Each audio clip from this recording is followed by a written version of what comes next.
Bonjour à tous et bienvenue sur la page de la pause jardin pour un nouveau live. Nous sommes le vendredi 13 novembre, il fait pas chaud, on est resté dehors là, mais ça fouette un petit peu, hein. On doit être autour de 12 degrés, mais bon, c'est un temps parfait pour le jardin. J'espère que vous êtes tous en forme, que vous allez bien. Le principe de ce live, vous le connaissez, on en a fait plein pendant le confinement du printemps, on va en faire quelques-uns là, celui-ci en tout cas, pendant ce confinement d'automne. Le but du jeu, c'est de nous parler entre nous de jardinage. En l'occurrence, eh bien aujourd'hui, on va parler des plantations et on va faire tout ce qui concerne la plantation, et puis bien sûr vous allez pouvoir intervenir et poser les questions que vous voudrez quand vous le souhaiterez. Je suis avec Marilyn qui est là. Bonjour Marilyn, comment ça va? J'espère que ça va bien. Bon, très bien. Et puis à Lyon, nous sommes avec Adèle et Nathalie qui vont récupérer toutes vos questions. Alors n'hésitez pas. Dès qu'il y a une question, eh bien, on coupe et on y va. On ne pourra pas prendre toutes les questions malheureusement. Et bien, les questions qui ne pourraient pas, auxquelles j'aurais pas pu répondre, eh bien, rassurez-vous, on les met de côté et on va y répondre pendant la semaine. On est assez nombreux pour pouvoir vous répondre correctement. Je suis bien entouré puisque vous savez qu'on est au mois de novembre, c'est la période des plantations. Je suis bien entouré. Pourquoi? Parce que, eh bien, voici ici des fleurs jaunes qui commencent à arriver. Eh bien, c'est du mahonia. Le mahonia qui est ici, qui va fleurir et qui ensuite va faire des fruits. Ici, nous avons des miscanthus, ce joli miscanthus graziella, puisque, oui, c'est le temps des graminées. Et puis, eh bien, un carex de l'autre côté, ici un carex everest. Ce carex, eh bien, il va être très joli dans un massif ou dans une balconnière lorsqu'il y a un petit peu de givre, c'est magnifique. Et puis des petits miscanthus devant, donc voilà, on est vraiment entouré, on est dans la période de la plantation et on va en parler tout de suite. Alors d'abord les périodes de plantation, qu'est-ce qu'on fait en ce moment? Pourquoi la bonne période? Vous savez qu'on dit Sainte-Catherine, tout bois prend racine, ça concerne les boutures, mais c'est le cas aussi pour les plantations. Alors pourquoi en ce moment? Eh bien tout simplement parce que le terrain est bien frais, et puis eh bien le terrain est bien frais, le sol est encore chaud par rapport à l'été, donc c'est le moment idéal pour que les racines puissent pénétrer en terre. Donc là, c'est le moment d'aller choisir des plantes chez les pépiniéristes. Alors j'ai fait le tour d'un pépiniériste la semaine dernière, donc vous allez voir un petit peu les vidéos sur justement voir tout ce qu'il y a à faire. Donc ce sont des plantes en conteneur, en pot, comme celles qui sont autour de moi. Donc les plantes en pot, eh bien, sont parfaites parce qu'on va arracher. Je vous montre après comment on fait pour arracher, pour enlever les racines. Et puis eh bien, ça va vous permettre de gratter. Et d'avoir, on en est dans la vidéo là, ça y est, on est dedans, on a la pépinière, ça y est, t'as pu montrer? On est dedans. Ah, ça va. Donc voilà, il y a du choix. Vous pouvez aller chez les pépiniéristes, vous pouvez aller en jardinerie, c'est le moment ou jamais de choisir. Alors pour choisir les plantes, eh bien évidemment, on va choisir, comme je vous le disais, en pot ou en racines nues. Racines nues, c'était l'ancienne méthode, c'est-à-dire qu'on cultivait en plein champ, on cultivait dans les champs, alors qu'aujourd'hui, eh bien, on trouve des plantes en pot, et ces plantes en pot, eh bien, sont plus faciles à transporter et c'est beaucoup plus simple. On va pouvoir les planter direct dans un mélange de terreau, mais ça, on va le voir tout de suite. Alors la vidéo est finie.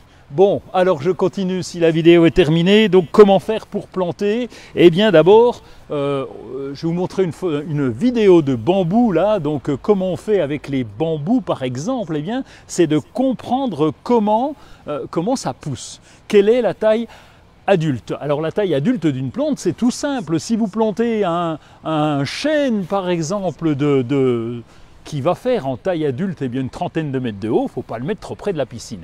Pour les bambous, je vous le cite parce que ça c'est important, c'est exactement pareil.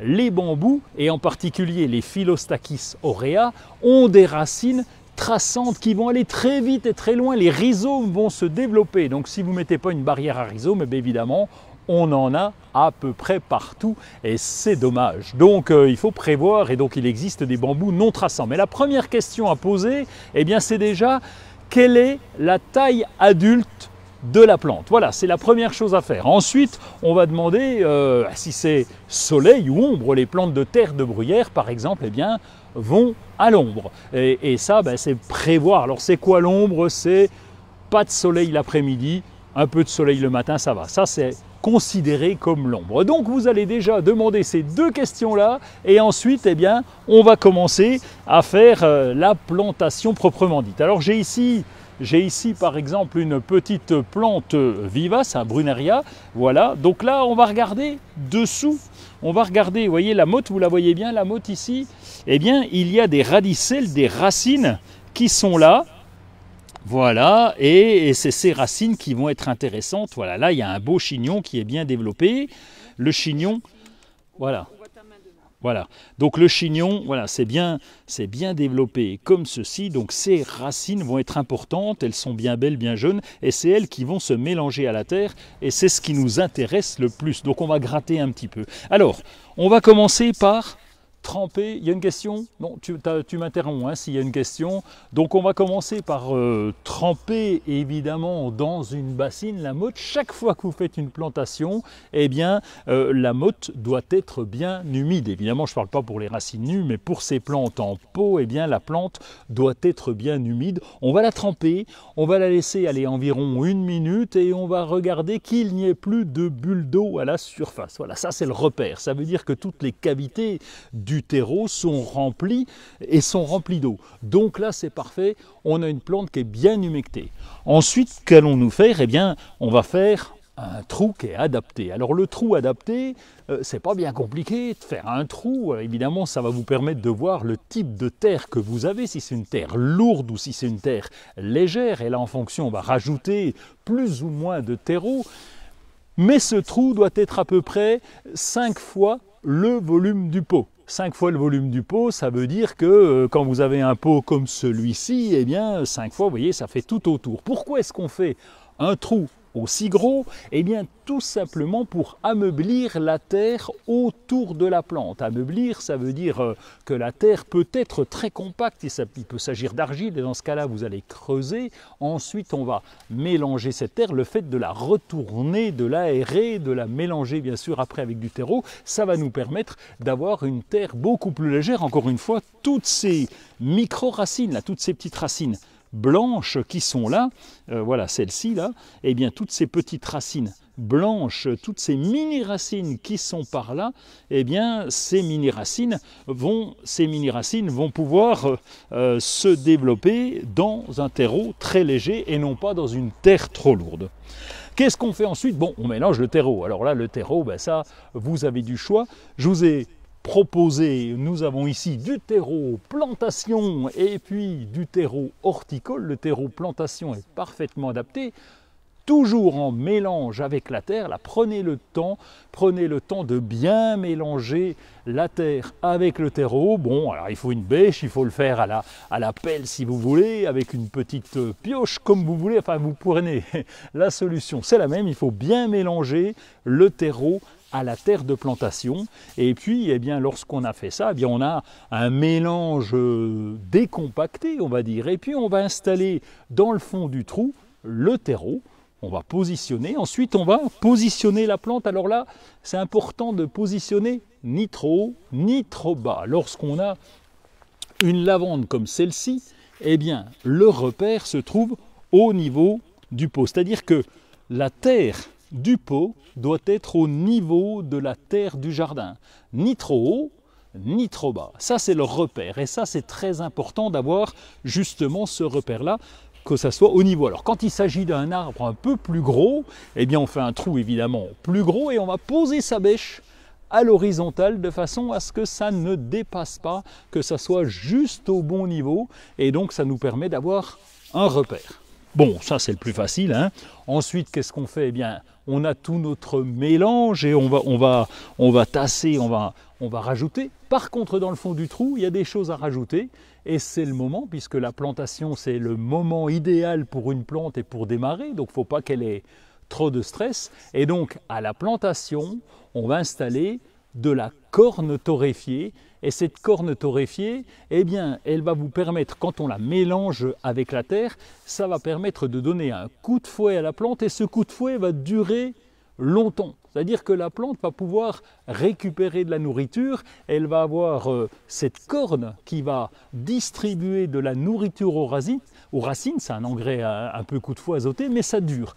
Alors autrement, vous pouvez mettre aussi du sang desséché, et ce sang desséché qu'on met en mélange pareil à la terre de plantation au moment de la plantation, eh bien ce sang desséché va apporter un véritable coup de fouet dès le début du printemps et la plante va s'en servir pour se nourrir. Donc si le terrain est un petit peu pauvre, un petit peu sablé par exemple, eh bien ces deux éléments-là sont très importants. Et si c'est vraiment très sableux, et si c'est une terre légère ou pauvre, eh bien là on va rajouter de l'engrais également. Donc là vous avez des engrais conifères, vous avez des engrais comme ceci spécial plantation. Donc l'engrais plantation, voilà, c'est l'idéal. L'idéal, lui, va durer jusqu'à la reprise de la plante et la plante va pouvoir démarrer dans de bonnes conditions. Voilà, engrais spécial plantation et rempotage. Donc là, on a la totale et ça permet à la plante de se développer correctement. Bon, qu'est-ce que je vous ai dit encore? Oui, alors après, une question? Oui, alors allons-y, les questions. Nicole. Bonjour Nicole. Qui a coupé les fleurs de la bignone. Oui. Elle est en Lorraine. Hein. Nicole en Lorraine.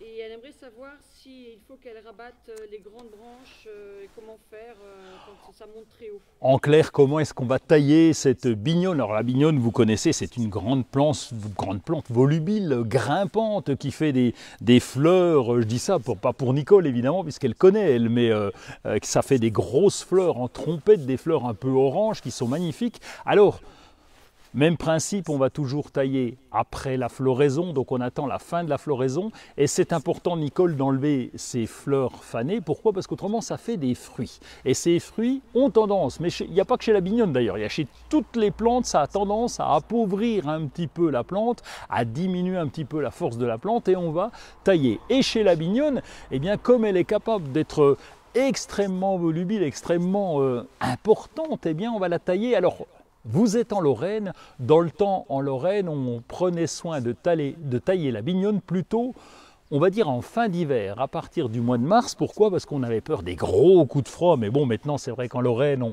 on a eu dans le temps des moins 20, des froids assez conséquents. Aujourd'hui, on a un peu moins froid, donc on peut tailler après la floraison en automne, mais on peut tailler aussi au mois de mars. Et là, quand on taille, évidemment, on enlève toutes les branches qui ont fleuri et on va en profiter pour raccourcir ces grands machins qui partent un peu partout dans tous les sens. Ça fait le même principe que la bougainvillée et donc on va recouper pour donner une forme harmonieuse à cette bignone. Alors Nicole, faudra suivre parce que la bignone est capable de prendre ses aises et de prendre de l'ampleur, donc prudence avec cette bignone. N'oubliez pas d'avoir un bon sécateur et si c'est haut, évidemment, il faudra sans doute prendre une échelle. Bon, est-ce qu'on a une autre question dans la foulée? C'est Brigitte. Ah, Brigitte. Elle aimerait savoir ce que veut dire rabattre les plantes vivaces. Ah oui, c'est bien de me reprendre parce que c'est vrai qu'on a des termes techniques et on a des trucs, des fois les jardiniers, on est incompréhensible. Hein. Rabattre à 3 yeux, ça veut rien dire. Merci Brigitte de votre question. Rabattre, ça veut dire en fait raccourcir. On va rabattre, on va couper très court. En fait, voilà le terme exact. On va essayer de couper très court. Et quand on dit on va rabattre les vivaces, ça veut dire que les vivaces ont un cycle de vie qui est très particulier, enfin particulier, bon, pas pour elles finalement. Les vivaces, eh bien, elles vont se développer à partir du printemps en règle générale, et il y a quelques exceptions, mais comme d'habitude. Mais elles vont se développer à partir du printemps, elles vont pousser, fleurir bien sûr pour la plupart, et elles vont commencer à devenir un peu tristounettes à partir de l'automne, jusqu'à pour certaines disparaître complètement. Il n'y a plus que les racines qui sont en vie. Et quand on dit on va rabattre les vivaces, c'est-à-dire qu'à l'automne, eh bien on va couper tout ce qui est sec. Ce n'est pas le cas de la lavande qui est un arbuste, mais c'est le cas par exemple de mon Brunaria qui lui risque de perdre ses feuilles et donc je vais couper ses feuilles, je vais donc le rabattre lorsque les feuilles seront sèches. Voilà ce que veut dire rabattre une plante. On le dit aussi par exemple pour des arbustes en disant je vais rabattre un rosier, ça veut dire En gros, que je vais le couper très court et je vais enlever les grandes branches qui dépassent. Avons-nous une autre question pendant qu'on y est? Eh ben, on y va, allez. C'est Annie, Bonjour Annie. qui est de la Marne. Annie de la Marne, non, c'est pas loin d'ici, enfin, c'est loin quand même. Elle aimerait savoir si elle peut tailler son rhododendron fin novembre de moitié. Oula, tailler un rhododendron fin novembre de moitié, alors... Je dis oula, mais Annie, normalement, ça ne se taille pas le rhododendron, on va le laisser. D'où l'importance de ce que je vous disais pour la plantation, de demander la taille adulte pour savoir si on est bien positionné, parce que des fois, on met des grandes plantes, de futures grandes plantes dans des endroits un peu serrés. Donc là, prudence, et donc c'est peut-être ce cas de ce rhododendron qui n'aime pas du tout la taille. Donc on va éviter de le tailler.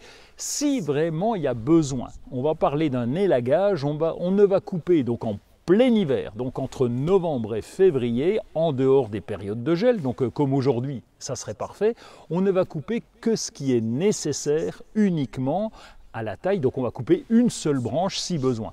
Et lorsqu'on taille sur un rhododendron, qui est quand même une plante conséquente, qui peut devenir conséquente, eh bien on va tailler juste à l'intersection d'une branche. C'est-à-dire qu'il ne faut pas laisser un rogaton qui dépasse, on va couper juste à l'intersection d'une branche de façon à ce que cette taille reste esthétique. Mais encore une fois, Annie, eh bien, il faut limiter la taille du rhododendron, il faut éviter de le tailler.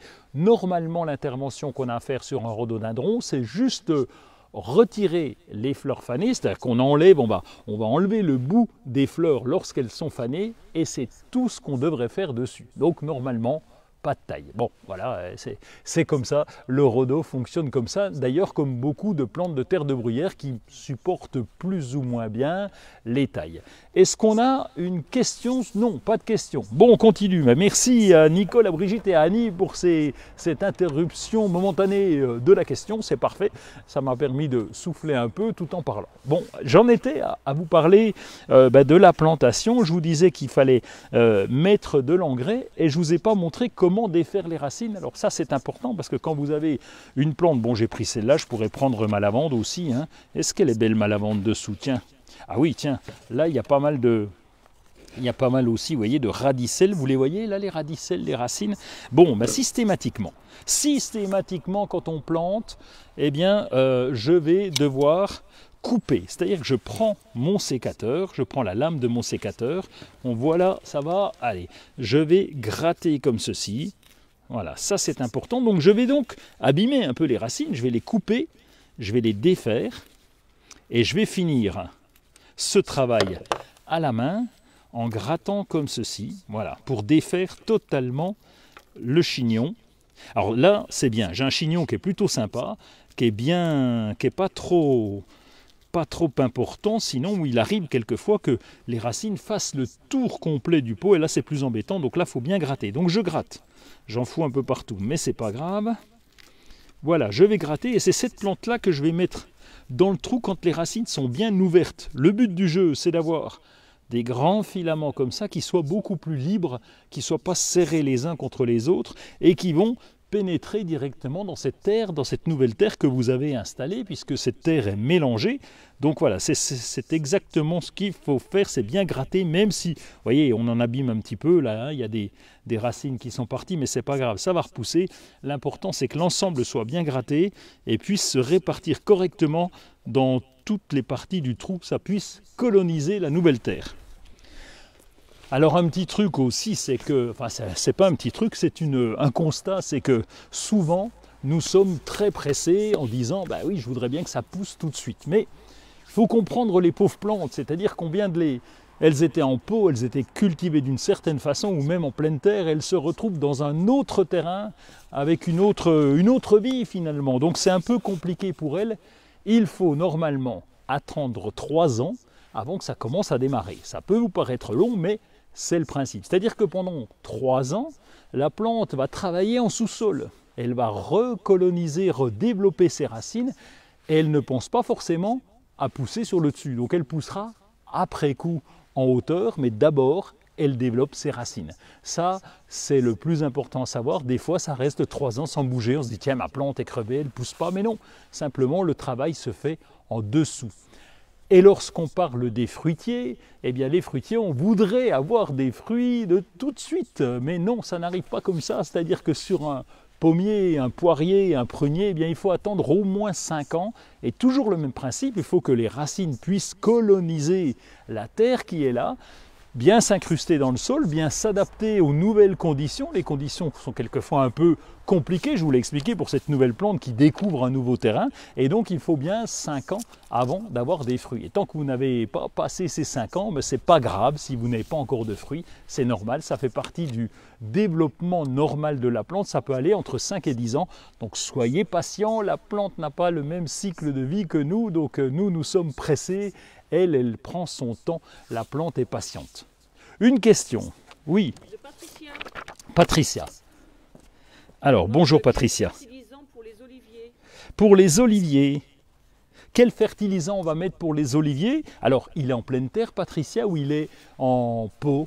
Alors, bon, je vous réponds à votre place, hein, puisque vous n'allez pas avoir le temps de reprendre la main. Donc, Patricia, s'il est en pot, on va mettre un engrais au printemps. On va pouvoir mettre un engrais fruitier, même un engrais agrumes pourrait convenir. Et donc, on va l'installer directement sur le pot. On va d'abord gratter en surface pour bien gratter le terreau pour que ça puisse descendre. On va arroser avant et on va arroser après. Et surtout, respectez bien les doses indiquées. C'est marqué derrière. Donc, en général, c'est une poignée. Voilà, une poignée correspond à 25 grammes. C'est indiqué ici. Donc, on va mettre une poignée et en fonction évidemment de la taille du pot, ça peut être un petit peu différent. Donc vous allez bien respecter les doses. Vous allez pouvoir mettre cet engrais donc, que je vous disais, l'engrais agrumes, mais vous pouvez aussi mettre de l'engrais fruitier qui lui va convenir également puisque c'est les mêmes besoins. Ce qu'on demande à un olivier, c'est de développer ses branches et ses fruits.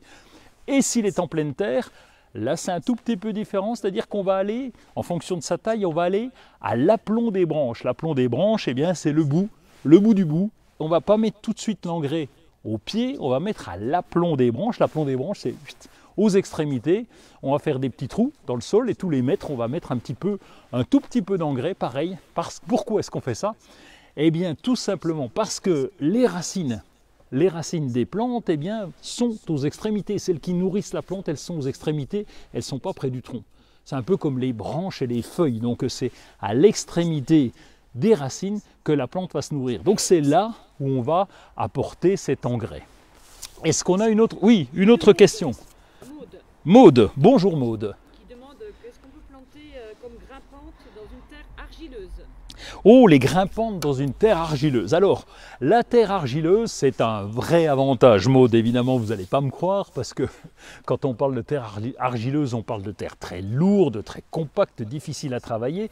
Pourtant, c'est une très bonne terre qui retient les oligo-éléments. C'est donc une terre plutôt très riche. Évidemment, le truc à savoir, c'est que comme c'est une terre très lourde, et comme je vous l'expliquais tout à l'heure, eh bien, il faut absolument rajouter 50% de terreau à la terre de plantation pour ameublir et que les racines de ces plantes se développent correctement. Alors, qu'est-ce qu'on va mettre? On va pouvoir mettre des clématites, par exemple, qui, elles, bon, vous connaissez, les clématites sont assez petites, mais elles vont s'adapter pratiquement à tous les sols. On parlait de la glycine ou de la bignone, eh bien là aussi ça va convenir. Eh bien, tout dépend après de ce que vous souhaitez comme taille. Évidemment, je vous ai parlé glycine et bignone, mais là ça se développe de façon assez conséquente. Et la clématite, pardon, cherchez le mot, la clématite, elle sera un petit peu plus légère et plus volubile, donc là ça peut convenir.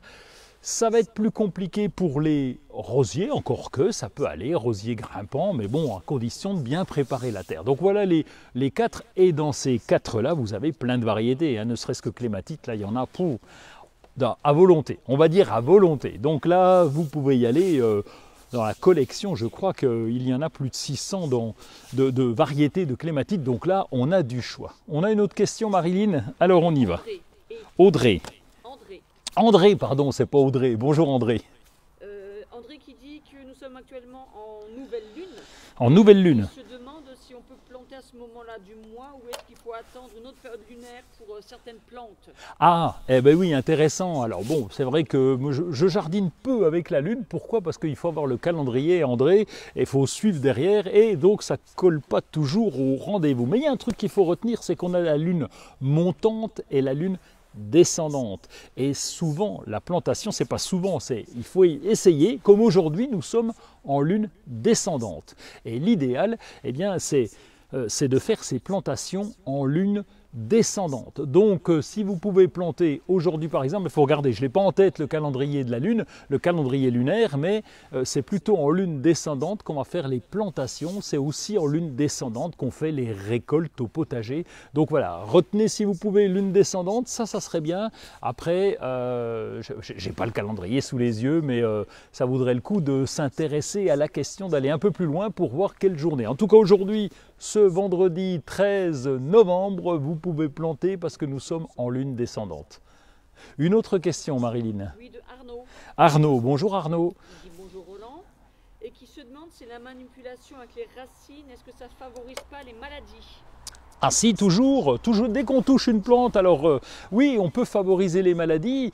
Pareil quand on taille, c'est même encore pire quand on taille, parce que lorsque vous taillez, vous allez prendre un sécateur, tailler une plante, puis une autre. Donc vous allez, si jamais il y a une maladie, on parle de maladie en ce moment, évidemment, on est au courant, donc vous allez transmettre, souvent pour les plantes, ce sont des champignons microscopiques qu'on va transmettre. Alors là par contre, lorsqu'on parle de ces plantes-là, la manipulation avec les racines, c'est surtout après, c'est pas tellement grave là quand je vais gratter les racines, parce que moi je veux pas transmettre de maladie à la plante et la plante ne va pas m'en transmettre, enfin a priori, hein, pour l'instant on n'a pas de connaissances qui vont aussi loin, mais on n'a pas d'exemple en tout cas. Et donc je vais bien gratter, c'est après que ça se complique, c'est après en fonction du sol dans lequel je vais mettre ces racines, ça c'est plus embêtant, parce que si je mets la plante dans un sol trop humide, c'est le cas par exemple des thuyas, quand ils sont dans un sol humide, eh bien, ils sont capables d'attraper ce qu'on appelle le Phytophthora, c'est un ensemble de champignons microscopiques qui se développent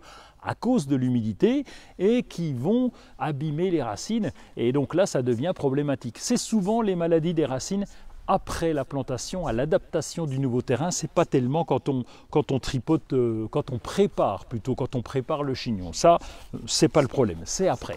Et après, évidemment, la plupart du temps, ce sont les terrains plus humides qui nous posent problème. C'est le cas par exemple des cactus en pot, quand vous les arrosez trop, vous amplifiez l'humidité dans le pot et là, les racines sont sujettes évidemment à la pourriture. Et c'est là où il faut le plus faire attention. Est-ce qu'on a une autre question? Oui, de Nine. Nine, bonjour Nine. Alors Nine, elle aimerait savoir ce qu'est un tire-sève. Un tire-sève. Ah oui, belle question. Un tire-sève sur un arbre, c'est quoi ce truc-là? C'est vrai que quand on y réfléchit, on a quand même des questions très techniques, les jardiniers. Hein, ouais. Un tire-sève, eh bien, sur un fruitier par exemple, c'est une branche qu'on va laisser au centre, une grande branche qu'on va laisser qui va faire monter la sève. Tire-sève, c'est tirer la sève vers le haut. Alors on fait ça sur les jeunes plantes en l'occurrence. Pourquoi? Parce que ça va permettre à la sève de monter plus facilement. Plus l'arbre est haut, plus la sève va monter. La sève alimente en priorité, elle est faite pour monter au sommet de l'arbre et alimenter le dernier bourgeon. Évidemment, plus les tuyaux sont grands et hauts, et c'est le cas des troncs d'arbres, et plus la sève va monter facilement. Donc ce tire-sève est laissé lorsque la plante est jeune, de façon à amener la sève, à permettre, à faciliter le développement. On fait essentiellement ça sur un arbre fruitier. Et puis ensuite, eh bien, on va le couper et on va le laisser lorsque l'arbre est bien équilibré. On va plutôt l'enlever, on va enlever le cœur de la plante de façon à ce que la sève se répartisse sur les côtés. Donc ce tire-sève, c'est essentiellement pour les fruitiers et pour tirer la sève. On a une autre question, Marilyn? Arlette. Arlette, bonjour Arlette. Qui aimerait savoir comment tailler un chèvrefeuille qui n'a jamais été taillé, jamais été entretenu. Il fait à peu près 1 mètre de large sur 1 mètre de haut en ce moment. 1 mètre de large, 1 mètre de haut sur un chèvrefeuille. Je suppose qu'il s'agit d'un chèvrefeuille arbustif, parce qu'évidemment on connaît souvent les chèvrefeuilles grimpants, donc qui vont grimper le même principe que la clématite, enfin, ou presque. Et donc il existe aussi des chèvrefeuilles arbustifs. Alors là, on va plutôt parler de nettoyage, on ne va pas parler de taille vraiment sévère. C'est-à-dire qu'on va nettoyer. Je ne connais pas ce chèvrefeuille parce que la famille est grande quand même, mais On va faire un petit peu, allez, on va dire comme le groseillier, on va enlever les vieilles branches les plus vieilles, celles qui commencent à choper du lichen par exemple. Eh bien ces vieilles branches ou ces branches un petit peu abîmées, ou sèches ou mortes même, eh bien, il va falloir les couper. Et puis de temps en temps, ce chèvrefeuille, si c'est un chèvrefeuille à fleurs, eh bien, on va le rabattre un petit peu sévèrement. Je ne parle pas du grimpant, hein, je parle bien d'un, vous m'avez dit 1 mètre sur 1 mètre, donc je suppose qu'il s'agit d'un arbuste, eh bien, on va le rabattre un petit peu plus sévèrement, de façon à le régénérer un petit peu. Donc ça, on peut le faire de temps en temps, de façon à ce qu'il puisse repartir de plus belle. Est-ce qu'on a une autre question après Arlette ? Bernadette, bonjour Bernadette. Qui se demande si on doit protéger pour l'hiver une pousse de figuier qui vient d'être piquée. Pousse de figuier. Dans un gros pot. Hein. Non, je viens de pas. On est trop loin, ça, à l'autre bout du jardin, mais on vient de planter. J'ai acheté 2 beaux figuiers, ma chère Bernadette, et on les a laissés. Alors ici, nous sommes dans les Vosges, en plein cœur des Vosges. Il peut faire très froid l'hiver, et pourtant, eh bien, les figuiers sont là, ils sont plantés. On a planté, il y en a un qui est juste là. Bon, je vous le voyez pas, mais il est par là. On le voit peut-être avec l'autre caméra. Il est au premier plan là. Donc c'est un figuier qui fait, allez, on va dire 1 mètre de haut. Ouais, évidemment, c'est des baguettes, on voit pas grand-chose. D'ailleurs, c'est le moment de les bouturer aussi. On peut très bien les bouturer. Donc le figuier ne craint pas le froid. Il craint juste une chose. Il craint d'abord l'absence de soleil. Il faut le planter en plein soleil, Bernadette. Et puis il faut veiller à ce que ça soit un terrain aussi le mieux drainé possible. C'est-à-dire que plus on va avoir d'eau dans ce terrain, plus votre figuier a des chances de crever. Mais même chez nous, dans un climat plutôt rude, eh bien, il va tenir le coup sous condition, encore une fois, d'être au soleil, exposition plein soleil, et puis d'être dans un terrain très bien drainé. Donc voilà, sinon, ce n'est pas la peine de le protéger. Je ne sais pas où vous êtes, hein, Bernadette, si vous êtes à la montagne ou si vous êtes à la mer, ou entre les deux. Alors, tant que vous n'êtes pas à la montagne, c'est bon, le figuier va pouvoir tenir, ce n'est pas la peine de le protéger pour l'hiver. Sinon, allez, vraiment par sécurité, vous rajoutez des feuilles mortes aux pieds, comme ça on protégera un peu les racines. On a une autre question, Marilyn ? Joanne. Qui demande comment et quand tailler un arbre papillon. Quand tailler l'arbre au papillon, oh ben ça c'est très facile. L'arbre au papillon qui est très joli mais qui peut avoir un développement conséquent. Donc on va déjà le nettoyer à l'automne. Donc on va couper tout ce qui a fleuri, les fleurs fanées. Ça c'est important, sinon ça nous fait des graines, ça en fait partout et ça peut devenir un peu pénible et un peu envahissant. Donc on va le couper, enlever ces fleurs fanées, toutes les branches qui ont fleuri d'une part. Et puis au printemps, lorsqu'il n'est pas vraiment en forme, lorsqu'il n'est pas vraiment... Allez, si vous voulez le régénérer un petit coup, alors lui il supporte très bien la taille, et bien lui vous pouvez le couper, allez, hauteur des genoux. Bon, si vous êtes aussi grand que moi, c'est-à-dire à hauteur des genoux, hein, c'est pas bien compliqué, ça fait ça de haut. On va le couper, on va le réduire sévèrement pour qu'il reparte. Donc le buddleia, l'arbre au papillon, ça tient bien le coup, donc là ça va aller. Mais la taille c'est d'abord à l'automne, une fois que les fleurs sont un peu fanées pour éviter que ça nous foute des graines partout. Est-ce qu'on a une autre question? Oui, de Baki. Baki, bonjour Baki. Qui aimerait savoir comment revigorer un oranger qui a des fruits. Ils l'ont changé de place. Il fait à peu près 1,50 m de haut. Ils ont mis du potassium et des feuilles. Les feuilles se sont recroquevillées et les oranges restent petites. Alors les oranges petites, un oranger qui est planté en pleine terre chez Baki et il n'arrive pas à le relancer, le redynamiser, il l'a changé de place. Alors soyez patient Baki, parce que si vous avez ce que j'expliquais pour la plantation tout à l'heure, on peut changer de place aussi, on a parlé de plantation, mais on peut aussi en ce moment changer les arbres de place, c'est le moment ou jamais. Pourquoi? Parce que c'est l'automne. Mais le temps de se refaire, c'est compliqué. C'est-à-dire que cet arbre était en place, vous avez recoupé ses racines et vous le remettez en place ensuite. Donc ça veut dire que pour lui, on ne va pas dire qu'il redémarre à zéro, mais pas loin. C'est très compliqué. Donc le seul truc à faire pour l'instant, c'est laissez-le. Vous avez mis de la potasse, c'est très bien. Vous avez mis un petit peu d'engrais, c'est parfait. Continuez de l'arroser, faites attention, paillez bien le tour du pied pour que l'humidité reste au sol, parce que néanmoins ce sont des plantes, même si ce sont des plantes méditerranéennes, ce sont des plantes qui ont besoin d'avoir une bonne humidité. Donc cet été, il ne faudra pas oublier de l'arroser puisqu'il vient d'être transplanté. Et puis quant aux feuilles qui se retournent, regardez s'il n'y a pas des bestioles, ça peut être des cochenilles, ça a pu être des pucerons, regardez attentivement. Si ce n'est pas le cas, rassurez-vous, il faut le temps qu'il reprenne sa place. Donc pour l'instant, si la plantation a été bien faite, si la transplantation a été bien faite, c'est pas un problème, ça devrait le faire. Laissez-lui le temps quand même, il faut 2-3 ans avant de se remettre, surtout qu'il était grand, déjà 1,50 m, c'était déjà une belle bête. Est-ce qu'on a une autre question, Marilyn? Véronique qui est du Puy-en-Velay. Véronique du Puy-en-Velay. C'est près de Lyon, hein?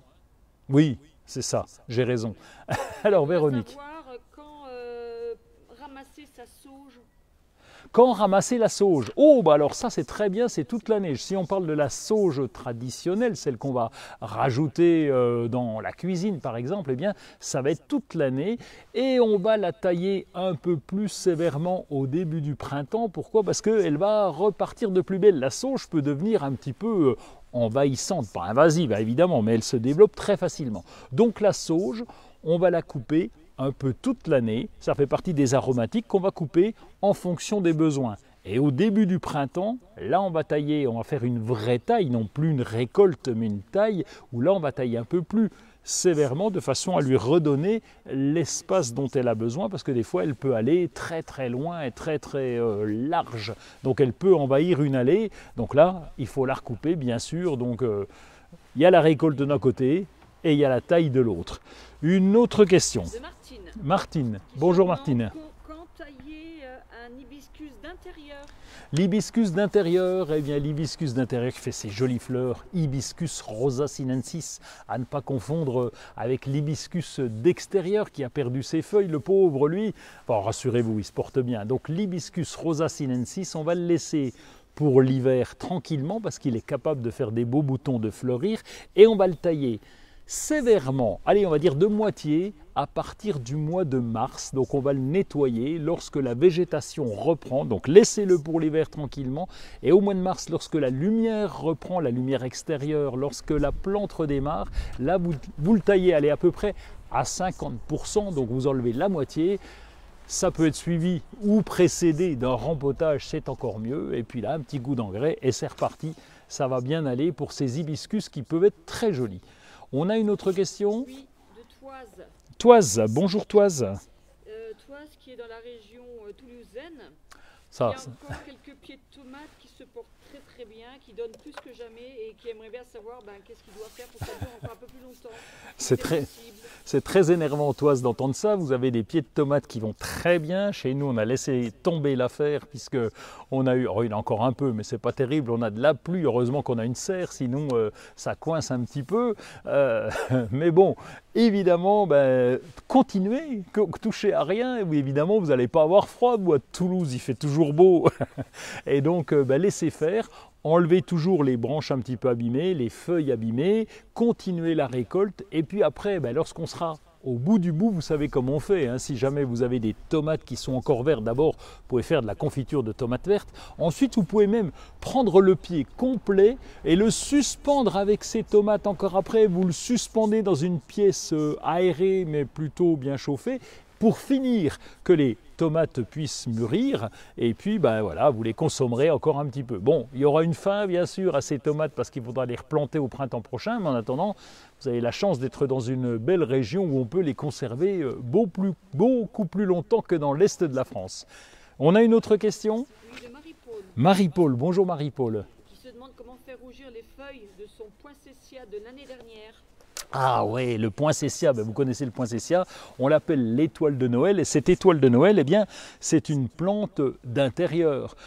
C'est une plante qu'on va trouver en Guadeloupe, en Martinique, à l'extérieur, mais chez nous, c'est une plante d'intérieur, elle est à ravir, puisque ces bractées, ce n'est pas des fleurs, hein, Marie-Paul, ce sont des bractées, et ces bractées, eh bien, elles deviennent toutes rouges, la fleur est juste au milieu, donc ces bractées qui sont rouges, on va les faire fleurir à condition qu'à partir du mois de juillet, on va dire, la plante puisse avoir 12 heures de jour et 12 heures de nuit jusqu'au mois de septembre-octobre. C'est très compliqué à faire parce que nous sommes en climat tempéré. Je vous parlais de la Martinique ou de la Guadeloupe. Là, tout va bien parce qu'on a vraiment nos 12 heures de jour et 12 heures de nuit. Ça se passe tout seul. Alors que chez nous, c'est plus compliqué. C'est une plante photosensible et donc il faudrait essayer de respecter. Alors quand il y a trop de lumière, on met un carton dessus. Et quand il n'y a pas assez de lumière, on met la lumière du jour, des LED, de façon à pouvoir multiplier le temps de luminosité. C'est un peu compliqué. Alors il y en a qui y arrivent très bien sans faire tout cinémana, ça dépend des variétés. Mais en général, voilà, pour nos horticulteurs, voilà comment ils font. C'est 12 heures de jour, 12 heures de nuit pour avoir les bractées bien rouges, quelquefois blanches, mais on va dire plutôt rouges.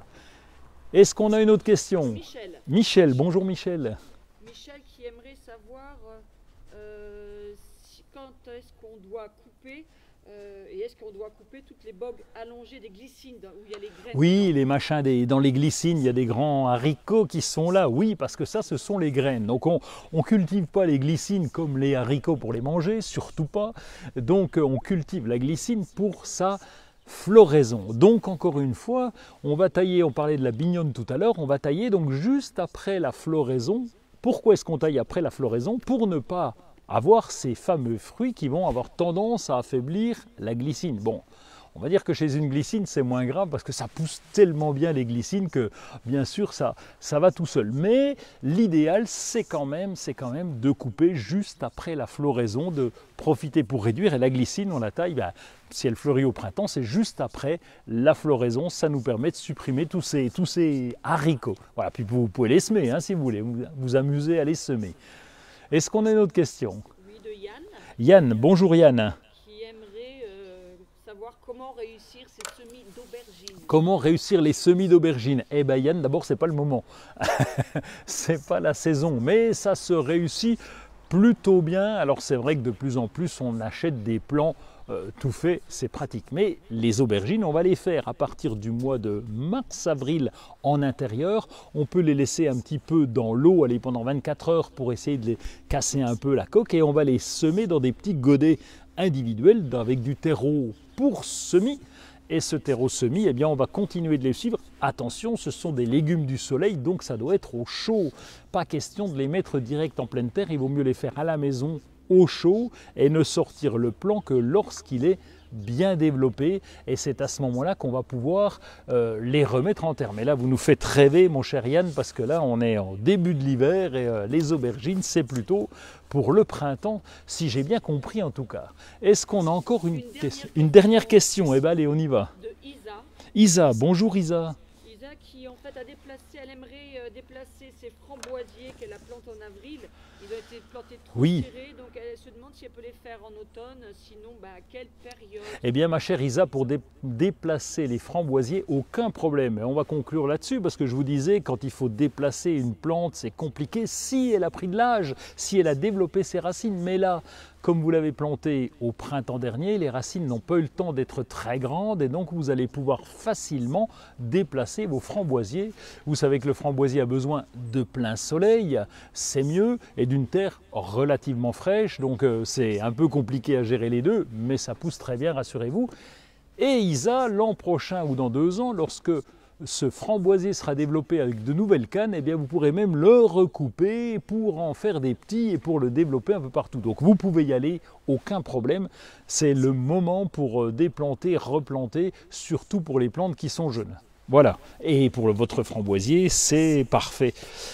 J'ai oublié de vous dire un truc tout à l'heure, c'est qu'après chaque plantation, on doit bien arroser, ça c'est capital. Systématiquement, lorsque vous plantez, puisqu'on est censé parler plantation aujourd'hui, et c'est ce qu'on a fait, eh bien n'oubliez pas d'arroser après la plantation, ça c'est très important, un bon arrosoir en fonction de la taille de la plante, mais au minimum, même si c'est une plante vivace, un bon arrosoir d'eau, et puis ces plantations, il faut les suivre pendant le printemps et l'été, c'est la première année où elles auront besoin d'eau, ensuite elles vont se débrouiller toutes seules, les racines vont descendre dans le sol et ça ira très bien, mais l'arrosage est capital.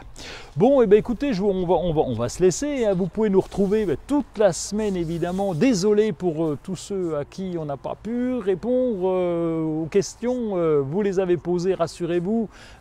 Adèle et Nathalie vont faire le boulot et vont répondre pendant la semaine. Et puis, vous pouvez nous retrouver, évidemment, sur notre page Facebook et puis aussi sur Instagram. On est sur Instagram avec la pause jardin. Donc, vous pouvez nous retrouver et allez-y, partagez, envoyez-nous des photos, ça nous fait un grand plaisir. Hein. Quant à nous, eh bien, on se retrouve on sera sans doute à l'abri, hein, je ne pense pas qu'il fera une chaleur à crever, on sera le 4 décembre et on parlera plutôt plantes d'intérieur, les plantes de Noël, donc on fera le tour des orchidées, voilà, des phalaenopsis, des cymbidiums, et donc si vous avez déjà des questions, eh bien c'est le moment, vous pouvez les mettre de côté. Le 4 décembre, vendredi 4 décembre à 15 h, on se retrouve pour ce prochain live de la pause jardin. En attendant, portez-vous bien et à très bientôt.